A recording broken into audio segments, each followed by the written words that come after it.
Hello guys, स्वागत छ मेरो अर्को नयाँ भिडियोमा। म चाहिँ हिजोभन्दा आज 2 घन्टा पहिले निस्केछु, तर लास्टै गर्मी बिहानको 8 बजी पनि होइन। त्यही पनि के गर्ने, जानै त पर्यो ड्युटी।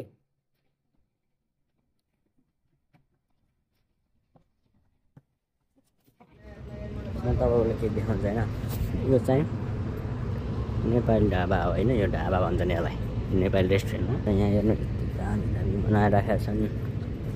अनि अर्को कुरो, अर्को नयाँ चिज देखाउँछ त। यो त यहाँ सुतेर खाने ठाउँ छ टक्कै दुबईमा यो नेपाली जस्तो गरेर यहाँ हेर्नु न।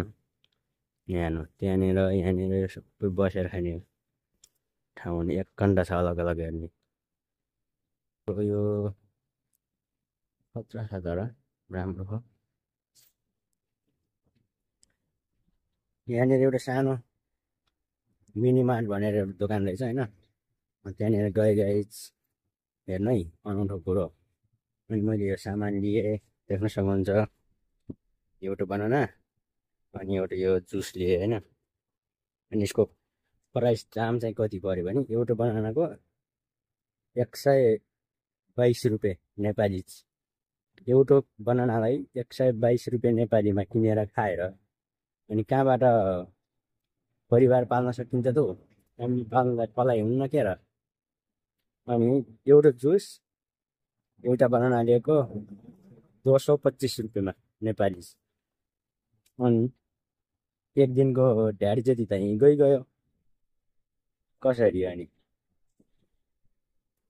त्यो चाहिँ मैले गर्ने रेस्टुरेन्टको पार्किङ, बाइक हुने कार हुनेलाई होइन। अनि अर्को कुरो, यहाँ चाहिँ बाटोमा गर्मी हुन्छ, बस आउने ठाउँमा यो चाहिँ यहाँनिर होइन। यहाँनिर बस आउँछ, त्यसको लागि यस्तो छ सुविधा। यहाँनिर बस आउँछ होइन। यो बस रोक्ने ठाउँ यहाँ यस्तो यो बनाएको यहाँनिर होइन, यो बस रोक्ने ठाउँ। अनि जो प्यासेन्जर हुन्छ उभिने यहाँ गर्मीमा, त्यसको लागि सुविधा हेर्नु। यहाँ देख्नुभयो, यो पुरा एसी छ यसको भित्र, पुरा बस्नको लागि छ। यस्तो छ वेटिङ एरिया यहाँ बसलाई, बाटोमै हाल्यो।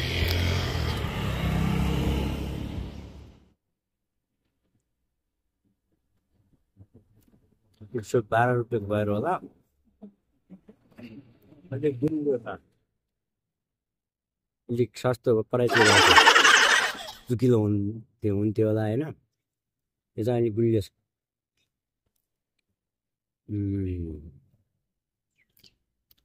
मिठो रहेछ। म यो पनि ट्राई गर्छु। फेरि यो पनि महँगै परेको छ, यसलाई कस्तो छ त?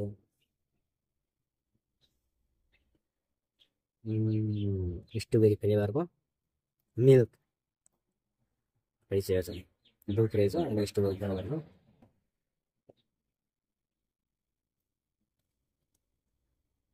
चिसो गर्मीमा चाहिँ राम्रै भयो चाहिँ।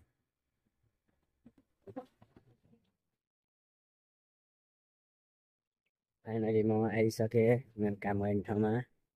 म चाहिँ यहाँनिरबाट जान्छु, यो गेटबाट जान्छु। यो गेटबाट यहाँबाट यहाँ छ भित्र चाहिँ काम गर्ने हो।